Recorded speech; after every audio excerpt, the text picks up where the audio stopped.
Welcome, everybody. It's your boy, the Versace Stunner. We're here with another episode of the VSW podcast. And let me tell you, this is going to be a great one. We have a great interview lined up with Blackjack Charlie. But before we give him a call, I just want to talk about a few things. It's that time of the year again, buddies. It is time for awards. That's right. We did it last year. We're going to do it again this year. The VSW podcast will be giving out awards, for different things, different criteria. So just stay tuned. We're going to be posting, what categories that we were kind of grading in and looking at this year is, what entertained us. And there's also another competition going on here at the VSW podcast. And, last year we went on Cruising for a Bruising. Me and Disabled, we went for a ride and we met a lot of superstars. There was a champion crowned, you know, and that was Rodney Bays. He had, the highest viewed interview on our journey. We wanted to do it again, and it just couldn't get off. We just couldn't do it. And one thing led to another, and the year just kind of flew. But a lot of interviews were done, and we got a bunch coming up your way before the end of the year. And I'm going to tell you this: whoever has the most viewed interviews from 2022 will be crowned the new Cruising for a Bruising champion, and will be receiving a cash prize. Last time we did something else, but then we actually are in the works of making a championship belt. But until that happens, we're just doing cash prizes. And like I said, when a belt does get made, I'm hoping to have shows and maybe these winners compete in the ring as well. But with that being said, we got a lot of stuff. The end of the year is coming up. We got a lot of interviews coming up. And, just stay tuned to the social media pages: Facebook, Instagram, Twitter, YouTube, all of them. You can see what's going to go on with the VSW podcast. I mean, we got NCW's WrestleFest coming up later tonight. The recap on that. So you're not going to want to miss it. Just tons of stuff. But right now, it is time to talk with Blackjack Charlie. Let's give him a call, shall we?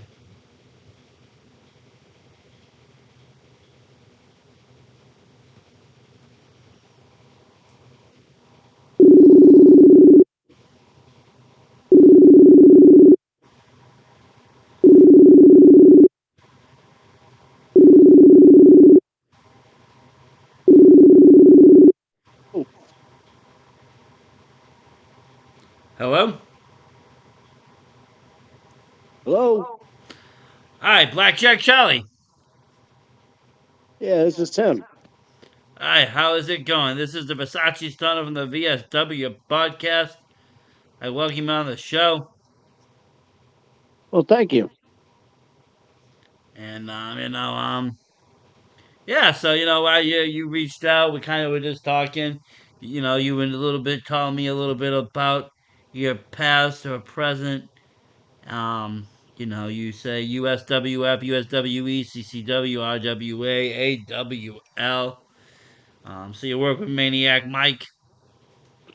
Yeah, presently I work with Maniac Mike. I've known Mike for a long time. Yeah, good guy, very good guy.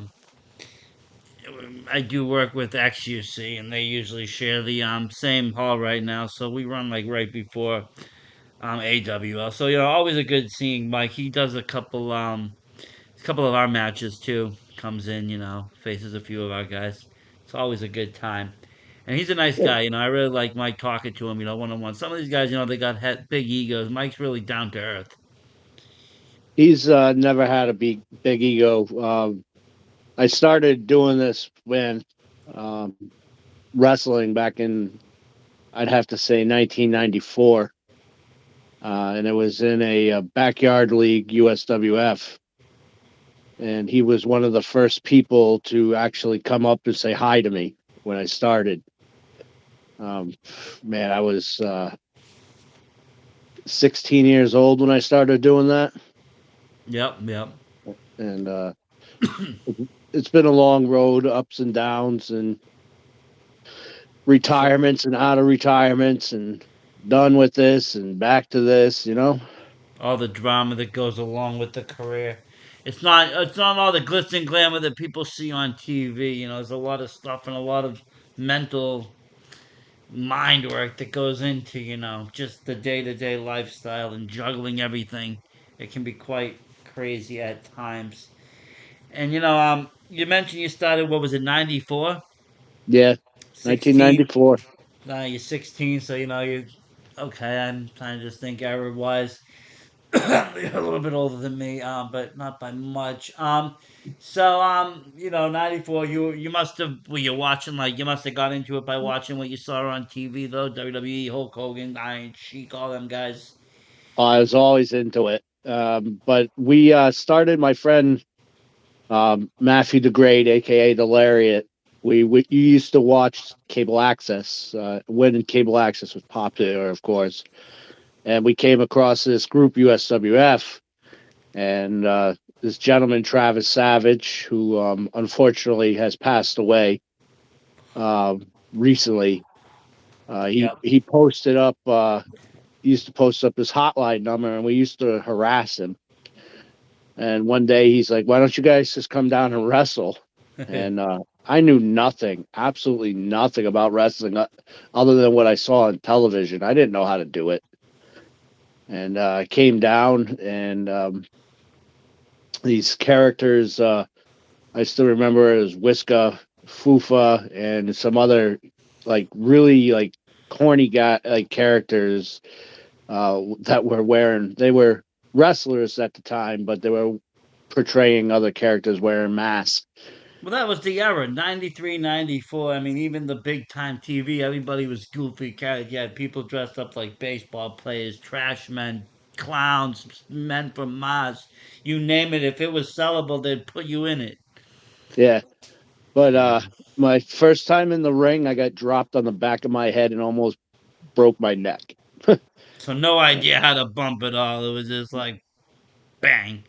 No idea, no idea. And I'd have to say, for the first 5 or 6 years, all I did was like go in the ring. I didn't know anything about it.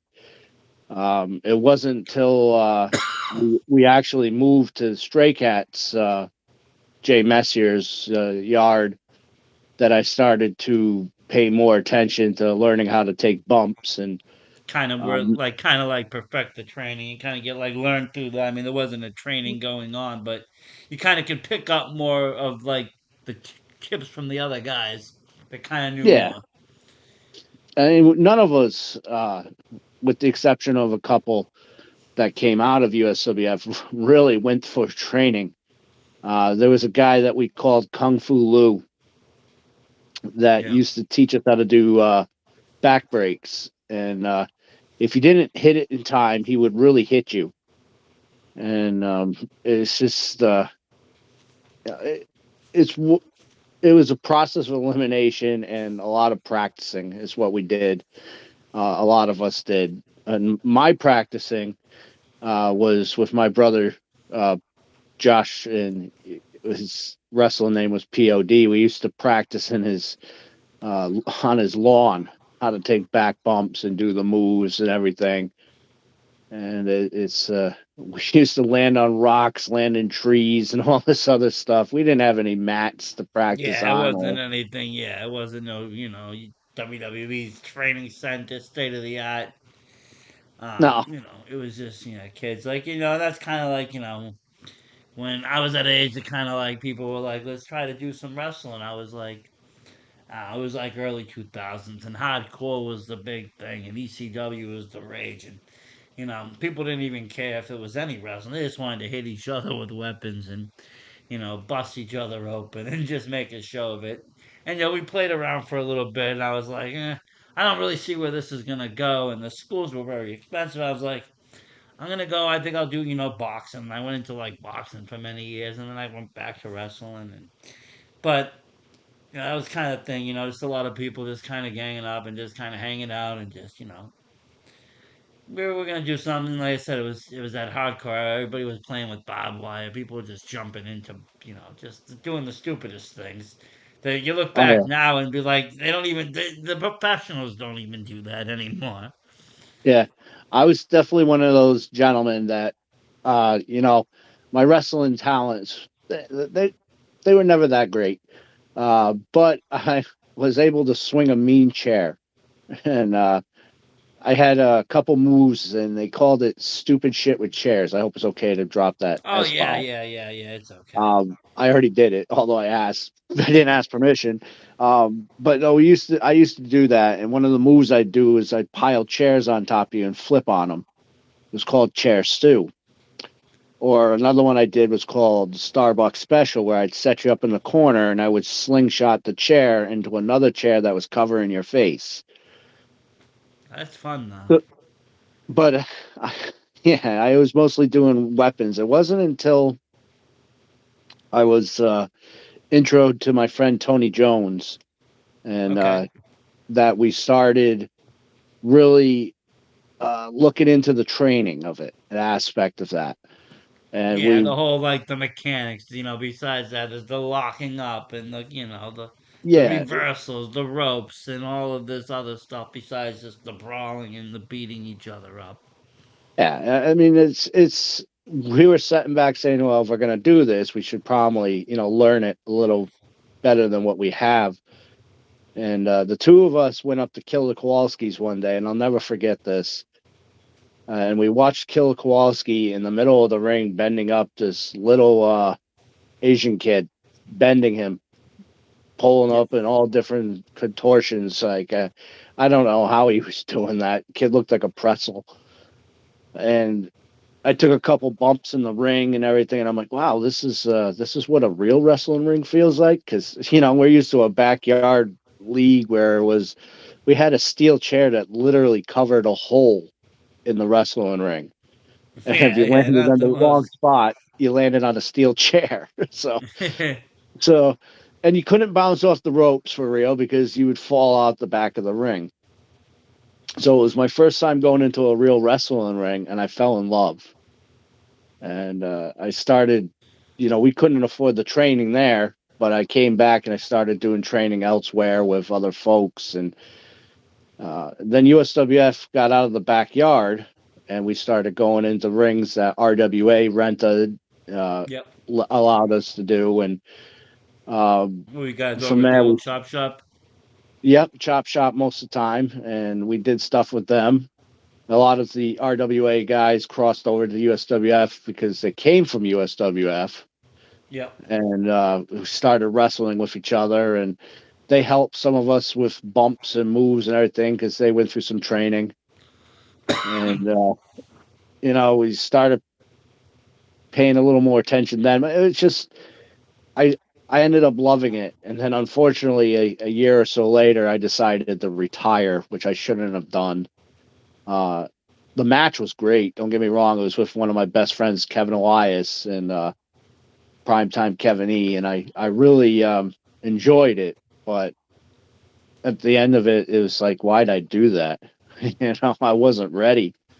Yeah, yeah. Um, It may have felt good for a month, and then it's like, wait a minute, what am I doing here? Like, not yet. right. And then So how then do you eight, work back that? How do you come back from that? You know what I'm saying? Like, yeah, and then AWL kicked up, and Maniac Mike contacted me one day and says, "I know you're retired, but please, can you come down and do some stuff?" I said, "Yeah." And I went down there and started wrestling there. One of my favorite matches, actually wrestling down at AWL, was wrestling uh, Wolverine. I've okay. always grown up watching that guy on television when we were kids, and when I got the chance to wrestle with him, it was awesome. So Mike actually gave me my second favorite match in my whole life was wrestling him, and there was no chairs, no weapons. It was pure wrestling, Yep. and I was able to hang with this guy. So you I was come like, a, so you come a long way in the time. yeah, From backyard to steel chairs to weaponry to now, you're actually able to put together a decent match. get through it, and you're wrestling. Yeah. So I enjoy it. Um, I've come to the conclusion now, like I'm not ready to retire, and I'm going to stick with AWL for a little bit. If other opportunities arise, and I get to know, that's the other thing too is I'm not jumping into a league wrestling if I don't know my counter partners well enough, because we all know that sometimes, as much as we're trained and stuff, you don't know the other guy well enough, you're going to get hurt. Yeah, I mean, it's not like where everybody's like come from a school and they're certified. It's like you got to have good chemistry now in the indie scene, or it can be an issue. Yeah. Um, Well, I mean, XUC's doors are always open for new people. I know that, and there's a bunch of AWL guys that work there. Even Mike himself, wrestles in our show. He was injured previously, but I mean, I think he said he'll be ready and going come January, February, and I believe that's when AWL comes back to showcase down in Woonsocket. Right. When do you guys usually do your performance, if you don't mind? Your We do ours right up before yours, so whatever time slot you have, we have the time slot right previous. I usually have Sundays off, so I don't see a reasoning why not. Yeah, so I Um, mean, the next day, just come 3 hours early. I mean, if there's people there and you like them and you want to work a match, go for it. I mean, we got some fierce competitors. We got Don Peretti, Brian Alberson. You got Tough Daddy Maniac Mike. Got a bunch of good guys out there. yeah, maybe Mike and I can tag up again, because the two of us have tagged up before Oh at yeah, yeah. AWL. Mike does really well in XUC. He's got quite a few matches up on the YouTube that this interview's going on. You can find actually all the XUC matches. You see, Mike Nice, has worked a few of them. real nice. But yeah, and AWL is a great promotion. It's a great place for people to kind of like they want to get back into it. That may have retired. They want to just jump back into the scene. They don't want to maybe have to get in front of a crowd. Yeah, they're not really ready. They want to work the rust off. They want to do what they have to do. But it's a great starting point to get back into it because there's a lot of veterans. There's a lot of knowledge. There's a lot of wisdom there. Yeah, I would personally like to see more people there. That's one of the things I would like to see. Um, it started out strong. He had a lot of people when he first started, and it just and I know COVID kind of ruined a lot of it. Yeah, Um, yeah. I mean, COVID slowed, I think, everything down, and but but I think it's time to pick up. Do see a good crowd once in a while there, and some days are better. Some weeks, I mean, well, months actually are better than others. I feel like people are still kind of getting sick, and it can wipe out a whole roster if a few people are out. It just it takes away almost all your matches, right, and it's happened to even us a few times where we've had to do last minute shuffling and who's around kind of ordeals. But it's always exciting, and it's fun. It's fun. It's that's enjoyable. If that's the if way it's got wrestling's to your be. thing, it's fun. It's not Yeah, for everybody. Wrestling's not for everybody. Like I'll tell you that right now. My wife just gave me a dirty look. I know she doesn't like it too much, but um, you know, for most people that I know, they enjoy it. I was actually very blessed and lucky. My return back to USWF, I'd have to say the 99th time, because I've gone that back, I've stopped, and but the next time I returned, I was very lucky to have my ex as my valet, and I wish I could put up matches so you guys could see him. But she used to carry me down all chained up and everything, and give me a shot before I would get into the ring to get me ready for the match, and she'd have to give me a shot to calm me down. And when she first started off, she did not like wrestling. Our first date was actually a wrestling match in a federation called USWE, and I fell off a ladder, bruising my tailbone, and I thought that was going to be it. You know, it's like once you get a back injury or something like that, it's very scary. It's 99% over. I mean, that's what happened to me in boxing. I was in it a few years. I pulled my back, and I just never could get back into it 100%. Right. Um, And you that's know, it's one of the reasons I'm a little gun shy with wrestling people I don't know because I don't want to get that back injury again. yeah, then in one Um, injury and you can be out, for a long time. yeah, you paralyzed, Yeah, back I mean, injury. worst case scenario, you can be paralyzed at worst. And but I But mean, I was and let very, me reiterate, my wife doesn't hate wrestling. She just doesn't. I don't think she appreciates me doing or seeing me get into the ring or any of that. But I mean, we've gone to shows. We go to indie shows. We check out the local scene. She has her favorite guys and girls. yeah. And So, wrestling's been a big part of my life, anyways. I grew up with it. Even my grandparents, when they came here from Italy a long time ago, they used to crowd around and go to the Boston Garden and watch, all sorts of different wrestling that would take place there, and it was just entertainment. Even growing up, I remember, renting old wrestling tapes, watching with my grandparents, and my dad would tell me about, his favorite wrestlers, and right, all that. It just went down and on and on and kept going year after year. And even me taking like a good time break from like watching it because I just couldn't get into TV wrestling for most of the 2000s. yeah. The early After, like 2000s, anyways. 2005, 6, 7, 8, 9, 10, 11, 12. I just had a real issue with it. Um, I wasn't a big fan of the companies all merged, and even if it was bought, I still think there was a lot of potential that they could have kayfabed it out and had wars going on for a little bit more and just kept products separate and different, and I don't know, a lot of personalities and a lot of what I liked about every federation kind of got lost in the shuffle. right, right, um but I still watch it now, and I went back to watching it now. But I mean, my real passion now is the independent scene, the local indie scene. This is where you see the girls and the guys and everybody really bust their ass and try to make it to the next level. right. And I think it's a little bit, it's an opportune time right now for people because there is a lot of opportunity to get to the next level. I mean, so many ways to get on TV or streaming sites and get your name out there and get merch sold and everything. There's really a lot of opportunities now for independent wrestlers, which there wasn't there many years ago. Very true. Very true. So that's one of the reasons we started doing what we did is we wanted to be those television stars, and that's what USWF was for Rhode Island for a long time. There was only two really uh, big television shows on cable access. It was Travis Savage's USWF or Jay's USW. Didn't matter, and then NEWA, uh, New England Wrestling Alliance. And we used to show up to those shows with our own little posters and everything, and they would get mad because more people knew the USWF wrestlers than the NEWA guys.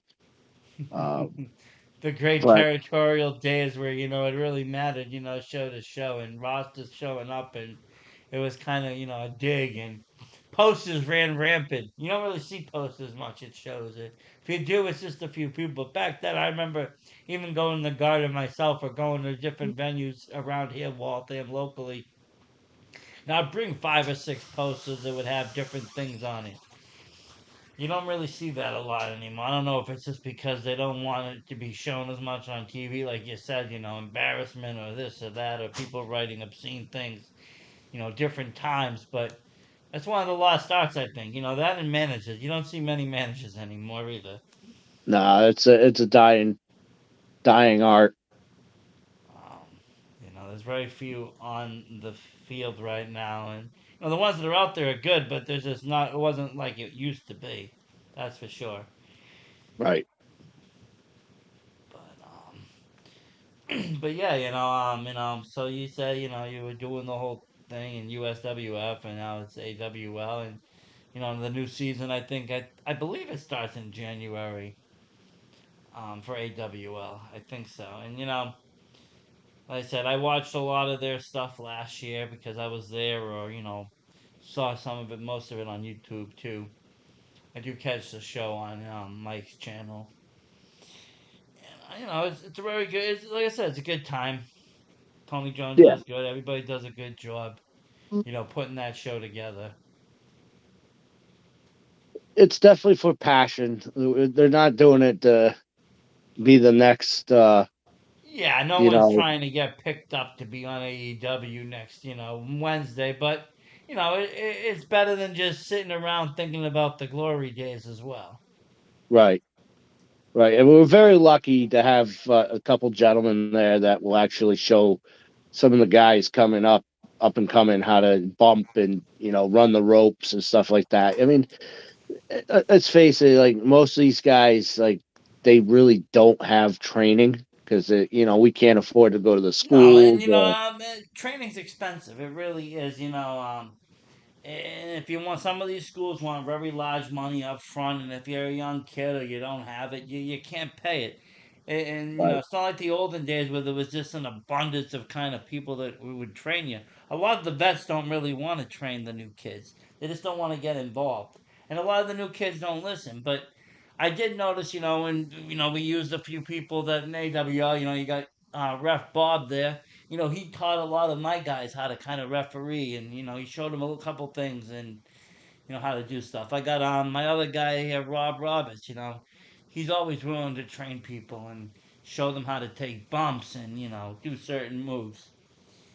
I know my right, guy Tough Daddy's always teaching the new people as well. They might not be the best trainers in the world, but they're enough to get at least so you're not going to kill yourself in the ring. right, right. And it comes a long way from the backyard. I mean, it might not be a whole continent away from the backyard, but it's a ring, and it's a show. Same with us, XUC. It's nothing, we don't got a lot of super, trained guys. We got a lot of people that are coming back or have came back after a hiatus, and they're still rusty. And even the training they had, is limited. Like you said, you kind of just learned as you went. You faced this guy, he taught you this. The next time you might have faced him, he taught you that. And, people just kind of picked up as they went until they got to a promotion that had a trainer that could kind of show them more. Right, right. It's kind of the same boat, and there's nothing really wrong with that. There's a place for everybody in the wrestling world. You know, so Sure is. You want it bad enough, you go do it. exactly. I mean, there's always a way to do it. There's always if you have that willpower to want to do it. And I just like to showcase it. My whole thing was to get more eyes and ears on that scene, the whole independent scene, because there isn't a lot of people that know about it. Maybe locally, yes, but not out of state, not across the state. And a lot of the shows that aren't big and huge and don't draw big numbers aren't on IWTV. They don't have these huge followings nationally. But if I can push it out through YouTube and get people to talk people across the country, then it's great for everybody. I like that. I like to see people's names out there because there's a lot of hardworking individuals in the area that just don't have enough eyes on them. Right. You know? That's why I started the podcast. To kind of cover the scene and cover these promotions, cover the individual wrestlers, talk with them, and do just do fun things with it because that's where I believe that's where the true passion is, the independent scene. I mean, I know there's passion on the big level, but to me, you know it's hard to see all that with the big money. But there's people out there, like I said, you got people doing it just straight for passion. That's true passion. There's no money behind it. There's no Right. ulterior goal. You're just doing it because it's something you like to do, like shooting basketball on your free time. Something like that. It is true. It definitely is true. But I will say this that I'm not coming back for no reason. I do have my eyes on some sort of gold or title in AWL, and eventually I do want to get myself up there and get the world title. So who in Um, AWL do you want to face the most right now? I was facing Maniac Mike, but Dark Predator is actually one of the guys that I've been talking smack to. Yep. and hopefully he comes back next year so we can work some stuff out and go at it. He calls himself a dark side guy, and myself and Prince of Darkness, we are the originators of the dark side. We show these youngsters what it's like to dance with the darkness. So I'd like to do that, and I wouldn't mind getting in the ring with Brian Anderson. Like he's a very talented gentleman, and I Yep. wouldn't mind locking horns with him. So eventually, it'll happen. Most definitely, most definitely. Well, we hope to see a lot of you in the coming year. And it's been great getting to know you, I have to say. And like I said, actually, so you can reach out to me anytime, or Tough Daddy or whoever, if you want to just, what I said, just come early, and I'll tell you who's on the card. You tell me who you know and who you like, and we can just match you up. Sounds good. Great. Thank you for coming on. I really appreciate it. And like I said, we'll keep an eye on you now that we know where to find you. Well, I appreciate it. Thank you for your time and not letting me on the show. Thank you. Have a good night. You too. Wow, what a great individual, I have to say. That's what it's all about, though. You see the passion behind that, and, even after all these years, 94 is a long time, You're talking, almost, 29 years, 31 years. What is I can't even, do the math right now. You're talking over 30 years almost, okay?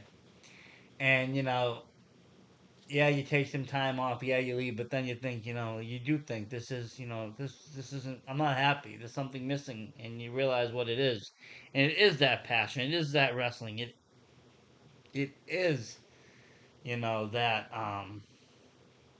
that drive that you've been driving, and it's great to still see it in people young and old in this profession. We'll definitely be checking out AWL. Hopefully, we can see him on XUC. It's going to be great. Like I said, a lot of things coming up later on tonight. We're going to talk about NCW's WrestleFest. So many things happened that, and a memorable night at that.